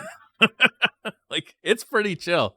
It's just whimsical, right? Yeah. It's got that Mario or Nintendo whimsy to it that they seem to just do better than anybody else. It's just not my thing, but they do it better than anybody else, you know? Family style, yeah. I feel like, they so this game, when you turn it off, like, the save states don't save your lives or your abilities and stuff. So every time you start it, you start in the world that you were on, but you don't get in that stuff, so it's kinda interesting too. But yeah. I played it on the Switch. I didn't buy a copy of this game, so I just played the Switch version of it because I already had my Switch out because I was playing Mario Dread, and it plays really well on the Switch, and it does work with like save states, so you can just like save it exactly where you're at. And, Mhm. you know, playing retro games on the Switch is pretty nice. They should charge more for it. Wow. I'm hurt, Briar. I'm hurt. All right, so for next week's game, and by next week I actually mean next week because next week we're gonna do a show because we missed last week. Next We're gonna week, get next back week, on yeah. schedule, right? I was thinking Strider for the Genesis. Have we played that game before? I looked through and didn't see it. We didn't do that game, right? I have to look. I have to look. I looked through earlier and I didn't see it. What was that? My computer just made some weird noise. I guess we haven't. We've talked about it. We have talked about it. I know we have, and sometimes I get confused. But I looked through the list and I didn't see it. So, but I was gonna call an audible because Metroid is on my mind right now. Do you want to play another Metroid game instead of Strider? I mean, I've always wanted to play Super Metroid. I, Is I that feel where like you're going Super with this? Metroid. I kind of want to play Super Metroid 2. And like Metroid Dread is kind of like on everybody's mind right now. It just seems like a good time to play it. You want to play Super Metroid? Yeah, I'm down. The Okay. the last we covered Metroid on August 10th. So it That was was almost 2.5 unbelievable months ago. I don't even know how. It was like unfathomable a long time ago. Ancient 6 history. episodes ago. So long. Yeah. I mean, I've been pining for Super Metroid, and we've been talking about it. Oh yeah, there is a Super Metroid 2. There's like a is that like a Japanese version that was ported to like a thing, or is that like a fan made game? That's a fan made game. Yeah, I figure no, we're not. We're also Super Metroid, also not Another two. We're Super probably not going to Metroid be. remake or something. Yeah, I can't imagine we're going to be covering too many of the fan made stuff here. Yeah, you could get into the weeds pretty quick with that. So the only thing is that we only have a week between episodes. So is that enough time to play Super Metroid? Probably. Hold on, It's like if you, I'll it's probably like get a an map. 8 to 10 hour game if you have a map. If Yeah, you have a map, you can get it pretty easily in 8 hours. I have a complete copy, so Yeah, I do too. I have the Oh, map and not a everything. complete copy. I have a copy. Okay, we'll do Super Metroid then. That sounds fun. I'll put Strider back in my pocket for another day. All right, sounds good. It's like what I do with Battletoads, just waiting to torture Briar with Man, Battletoads that one game day. sucks. It's not. And it's The mechanics. The mechanics are amazing. It's just fucking hard. I don't know. It's that's great. It's good. When was that? Now you're gonna make me choose it next week, Briar. Just saying. why would you do that? There's so many good games you could choose. Uh, I got you to have pick any, up. I'm going to show you it. gotta pick up. Yeah. It's old games, but it's a new game too. It's the Castlevania Collection that I got a hard copy for the Switch. Limited run. This is available digitally, but Limited Run did a limited run of this game. It's got Castlevania 2, Simon's Quest, Castlevania 3, Dracula's Curse, Castlevania 4, Castlevania Bloodlines, Kid Dracula, Castlevania 2, Belmont's Revenge, and the Castlevania Adventure. A ton of games. What was that? 9 games? 8 games. 8 games on here. And I was just thrilled to get a physical release of it, even though I already owned the digital copy on my Switch. I just really like Castlevania shit, so I got it. Yeah. It came with a Castlevania card Nice. foil. That's awesome. Shiny. You got some shiny. And a Uh, magazine that has Castlevania facts in it. or like a like a poster. Nice. Yeah, it's like a fold-up poster, but it's got like articles about Castlevania stuff. Nice. Yeah. Somebody was talking about on Twitter Simon's Quest because Yes, I talking about saw that. Metroid. So, Yeah. and I've never played Simon's Quest, so eventually we'll probably have to cover that too. His argument was that Simon's Quest is the first Metroidvania in the Castlevania series, whereas I think it's Symphony of the Night. And I think an argument could be made either way, but a lot of people who have put down definitions, which are arbitrary in and of themselves, Mhm. for what a Metroidvania must include to be a Metroidvania, Simon's Quest doesn't have them all. But, I mean, everything's arbitrary. Anytime you start trying to put things in groups, you're just making arbitrary rules. So, Yeah. Could be. I mean, it's all opinion based, so yeah, exactly. I do So, have some pickups. I Surprise, saw one of surprise. them already on Twitter. Are you gonna Not a say ton of you're gonna them. say that one for last, probably? Did I put it on Twitter? Yeah, I think so. I mean, unless I have been watching that nanny cam I put in your house last time I visited. Did I put that on Twitter? I'm like, I don't remember putting that on Twitter. Hold on.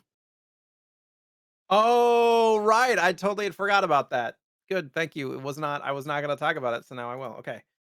So I talked about earlier Pokemon cards. I bought a lot of cards and I got a lot of shiny. I literally pulled 3 of the Charizards in less than 25 packs. 2 of them were in one box of 6 packs, which is insane odds. So I got a lot of the Pokemon card celebrations and all that kind of stuff. And I hadn't opened Pokemon cards since a year ago. So I just I felt like gambling because that's what Pokemon cards is. It's gambling for children Right. and Okay, adults. So catch them young, you know? fucking cardboard. All right. Another one, and actually, this is a game that I've been looking for a while, and it's been spiking in price, and I had missed out on it at the game store because somebody snagged it right before I could. But it's a Shigeru Miyamoto game that not a lot of people know about. It's called Mole Mania for the Game Boy, the original Game Boy. Is that Winnie the Pooh on the cover? No, he's a mole. Looks like a Pooh Bear to me. He's like blind. Oh bother. It's like a puzzle game, and it's very well reviewed. Surprise, Yeah? surprise, from a Miyamoto game. Like Yeah, big surprise. eights and Miyamoto made another banger. yeah, 8s and 9s. Like this is people say it's like the forgotten Miyamoto game. Like it's I don't know. I really wanted to have it, so I grabbed that and the manual on eBay. It's getting up there in price. Like Was Piglet in the bottom right-hand corner? There's a little Piglet guy there. it's like he's like a little yellow bear. Yeah, but look, Piglet's in the bottom right-hand corner. Son of a bitch. Sounds like Nintendo's got another lawsuit on their hands. Yeah, right. Better call Kirby. Jesus. All right. So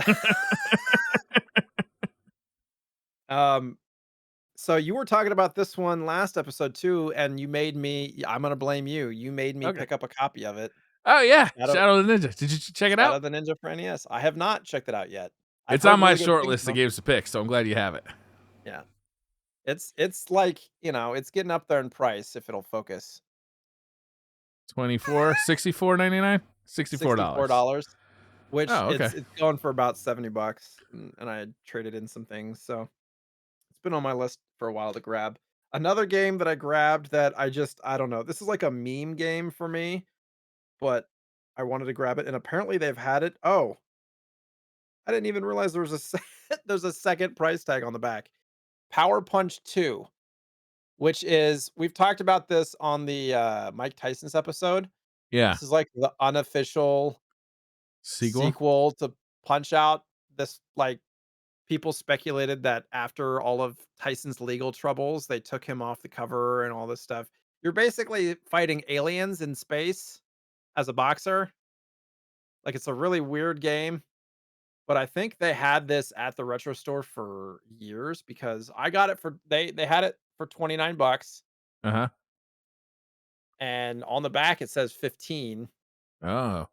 And the dude, this was on the label, and the guy, without me asking, decided to pull off this and ripped the bottom label.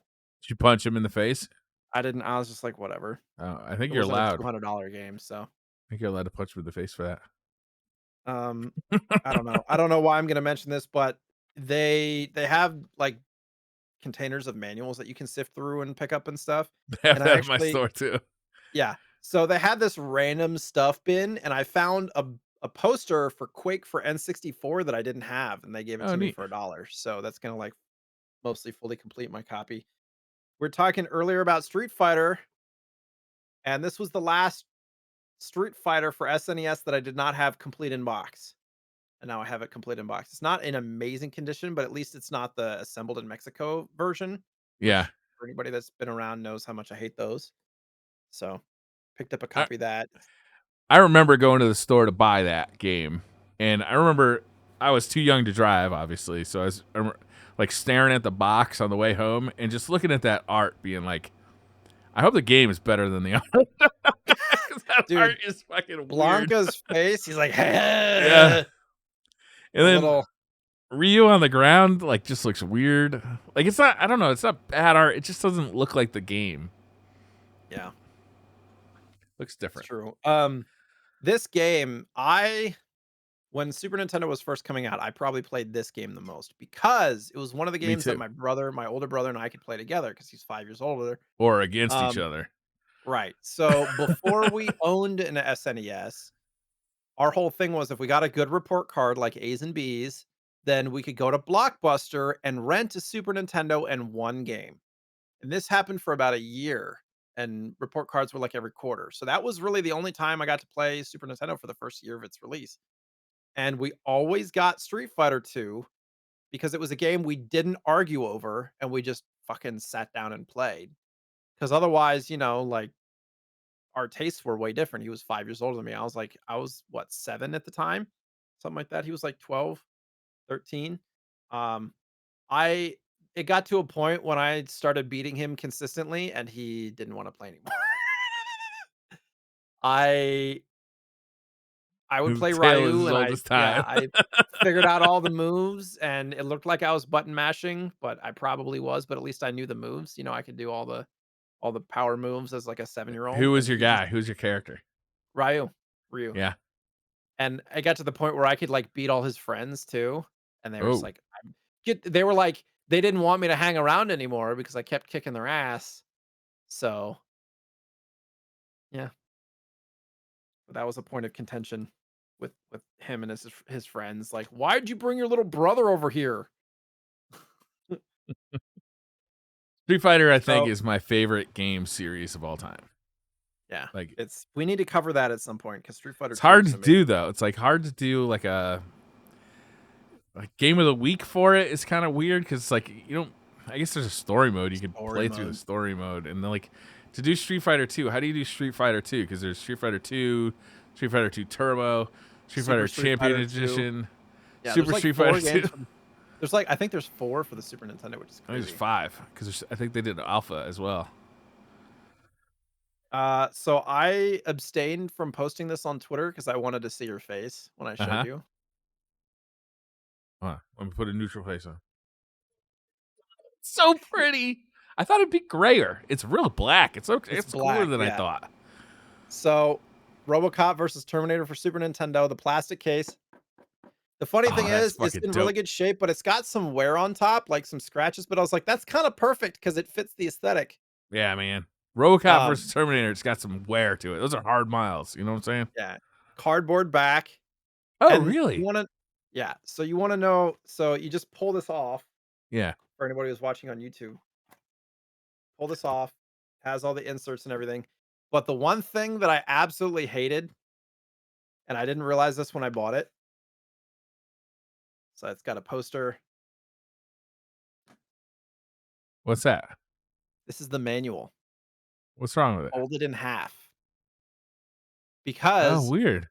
and all copies are like this. It does not fit in the box stretched out. So that's how it's supposed to be then. Why are you So instead upset? so instead of making a smaller form factor Smaller, yeah. manual or a bigger box, there's like, "Fuck it, fold the manual in half." Like It doesn't even look like it's folded straight. Is that like, no, this is it's like an afterthought. Like, I've gone on eBay and looked at all other copies, they're all like this. Yeah, but the box Like, is fucking cool, man. it is. Like, look, the copy that I have is even still in the plastic, like, it's in really good Oh, shape. shit. So everything's crispy and the fucking manual's folded in half. I was like, "Why? Why'd you have to do that?" I've literally tried to unfold it and put it in, it doesn't fit. So my guess is to keep the box the same, to be able to fit in the same space as all the other boxes. Because you think about, like, how many they'd ship in a shipping box and Yeah. space and all that, they wanted it to be consistent, so they had to make a concession somewhere, which Oh, so the y inside of the box is actually smaller. yeah, the bottom part is smaller That makes sense. so that it can fit in Still, the it's kind fucking of the dope. case. Worth it. Yeah. It's an Can I see it again? awesome It looks so cool. yeah, yeah, yeah. So, for those who haven't heard us talk about this, it's kinda difficult to get everything hold on, sorry. Um, it's a plastic case for the front, and I feel like it's the only cardboard Nintendo game that did this, right? I've never seen another one. And for some reason, like, the game itself isn't that expensive. You can get it for, like, under 20 bucks, but to get a complete copy, you're looking at somewhere in the 100 to 200 range depending on condition. Normally, a copy like this would go over 200.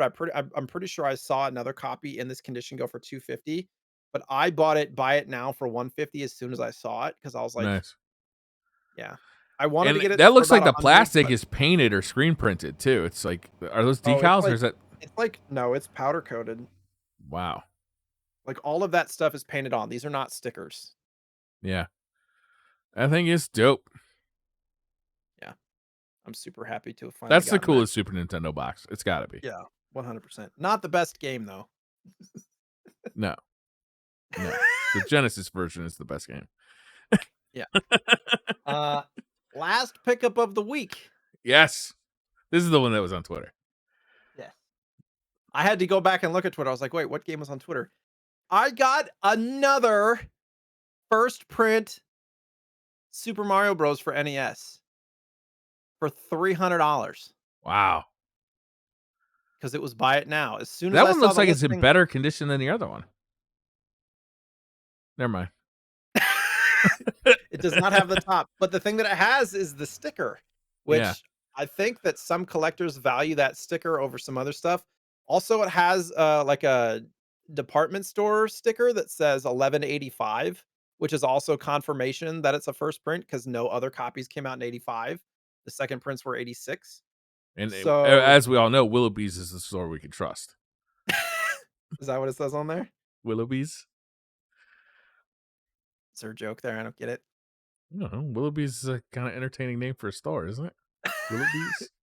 Just picture It's a a bit little old Bumblebee. timey. So, it's not in the worst condition other than the fact that it's completely missing the top. Some kid Yeah. ripped off the top, they got too excited.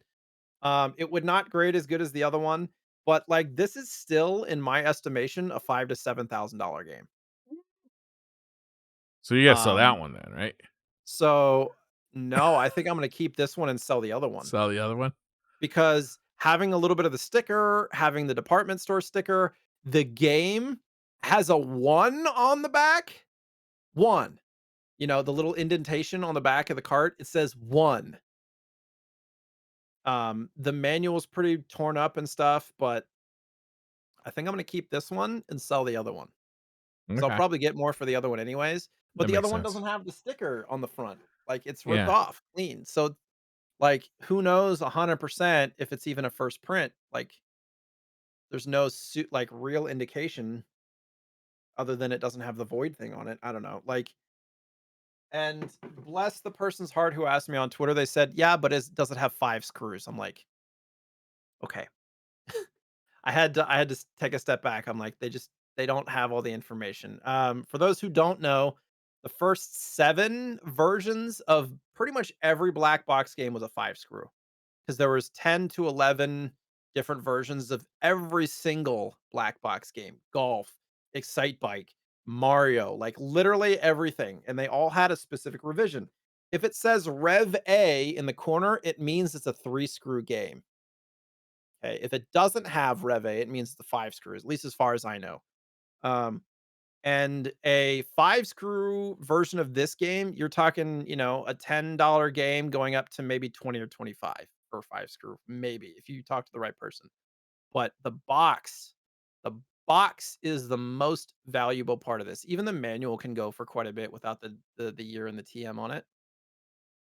Um, but yeah, having like pretty much, and that's how it goes for most NES games. The box is going to be the most valuable part of it. So, um, yeah. Do I send this into WADA? I like the way that WADA grades stuff, but with WADA's controversy and stuff, I don't know what to do. I might not grade this one if I'm just gonna keep it anyways. I don't know. But it's so yeah, I got it for 300. I would estimate it's somewhere worth 5 to 7. On Heritage Auction, the last one that sold that was pretty much identical condition went for 17,000.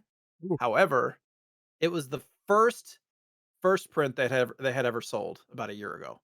It was the first one. So my brain goes, okay, it was probably just because it was the first one that they had sold. Probably went for a bit more. And some of the ones after it, even with better ratings, sold for less. So I'm guessing I mean, even 5 to 10, somewhere in there, be how I would value that, which is fucking insane to me. that's awesome. Yeah. Matte sticker, folks. Look out for those matte stickers. It's all Oh, about that there's sticker. yeah, there's another story. One last story, and I was frustrated I didn't get in on it. Somebody listed a lot of games, and it was like 30 NES games, all mint in box.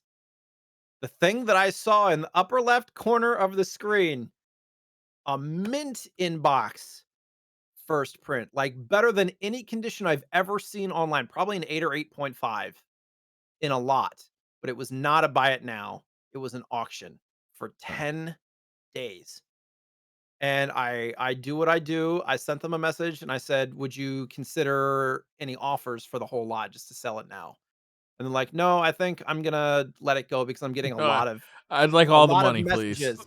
Yeah, I'm getting a lot of messages, and within the first 24 hours, it went up to about $7,000. I had put a number in my head of about 10K, and I don't have this money. Like, I would have had to dip into our savings for this, and I'll tell you why.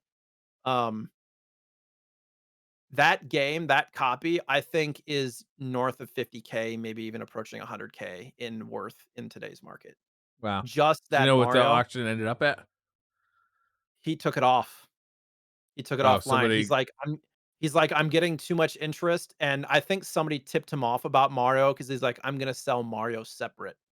So somebody tipped him off. I was literally like, I would check it multiple times a day to see where it was at, and it went up to about 6,700, and then he took it off. wow. Um, More power to the guy for having to and looking for more information. I'm heartbroken that I didn't have an opportunity because, like, I was talking to my wife. I was like, "This is life changing if I can get this for under 10K because I could sell the rest of the games there." It had like a mint in box or like Punch Out, a mint in box Castlevania, like Metroid, like a whole bunch of stuff. I could have sold all that stuff or kept some of it, upgraded some. Um, but yeah, I think that game's like a 100K game in that Well, condition. Jay, you're gonna turn me into a hoarder. I don't want to throw away anything now. I just want to keep it all perfect and store it for 30 years because it's It's all not gonna worth be the worth it's money. not worth it. Uh-uh.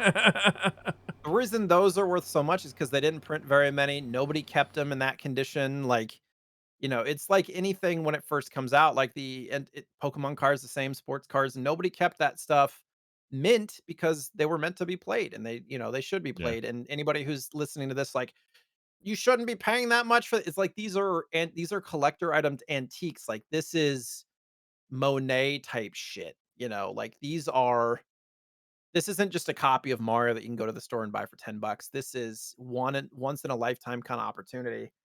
And I was like, Well, this is it a was down so payment on unusual a to house. see a boxed copy of Mario because everybody got their copy when they bought an NES. Right. So it's I just mean, like, it's even yeah, sorry, go ahead. no, that's all. Even yeah, even a 5th, 6th, 7th print mint in box copy of Super Mario is going for like a grand or more. So, even a beat up copy probably goes for 200 in box. Like, people are trying to recapture the original, the OG. I'm Yeah, just yeah, I'm sad that my stomach was like sinking because I was like 10 days is a long time, and I just imagine he was inundated with questions, and I asked him for a couple of pictures of that game to make sure that it was a first print. He sent me close up. It was fucking mint, yeah. like 8.5, possibly I hope better. that dude makes Like, a fucking fortune yeah, because he sounds like he's an actual legit dude as opposed to somebody. right. That's I awesome, mean, man. I feel torn. Like, hey, eh, b- I- Jay is trying to profit. It's like, yeah, I'm trying to buy a house for my family, but it's like anything. If you buy fucking crypto for $100 and a week later it goes up to 1 million, you wouldn't be upset? Like, we're all trying to do something. Yeah, I don't have the kind of resources to keep a game like that, but I know it's worth. I know what yeah, it's going for, so it's just opportunity. yeah. That's too bad you didn't get it. I just don't Yeah. want like those guys that like I don't know. I don't know. I don't Yeah, know if if there's those like guys at WADA WADA or or whatever yeah, are scamming people. I have no idea if they're scamming people, but it sure seems like they are from the outside. yeah. I don't know what's going on over there, to be honest with you. Should we wrap this one up? Sounds good. So next week we're gonna do Super Metroid. I'm really excited to play some more Super Metroid. I I finished it on the Switch last time, but now I have my own copy, so I'm gonna play a cartridge copy this time. There's a because there's it's on the Switch library, right? Yes, it is. It's in There the you go. Super Nintendo. It's a nice way to play it too because it's got the saves. You can just save Mhm. whenever. You don't have to find the save zone. Is there like a digital map or anything on there? I mean, there's There the is one a built into map the in game, but game, yes, but it's yeah, it's I was talking about like it's a fold out kind of situation. oh like I don't know if it came with a paper map. I mean, you could get a map online easy. Yeah, What you really want is a map that shows you where the items are, that's what I'm so saying. you I know where, might where to need to go. like I'll play it for a little bit, but yeah, That I game mean can it. be inscrutable too. There's just places where you got to know where to put a bomb to open up Mhm. like a whole level. You know? It's like Link to the Past. It's like if you Yeah. don't know that information, it's like what the fuck? Like how was I supposed to know that? You're supposed to call the one It eight was hundred like number, or I'm sorry, yeah, the right. 1-900 number. 3.99 a minute or whatever it was. Yeah, yeah. Or get your Nintendo Power out. All right, so let's wrap this one up. Jay, what are you up to next week? Destiny and other things and fun and life Nice. Sounds good. on Twitch, Twitter, YouTube. I started a TikTok. I've been drumming every Monday and putting up drumming videos on TikTok and Twitter at JSniperton. Also, reminder the RetroSlot podcast Twitter at the RetroSlot. Enter for free to get to win an analog pocket that we are giving away Which color? for free. I don't know yet. It's whatever one I don't choose to keep. Okay. I ordered one of each. All right. Thank you, Jay. And that's going to do it for this week. We'll see you next week. We will be doing an episode next week. Have an awesome week.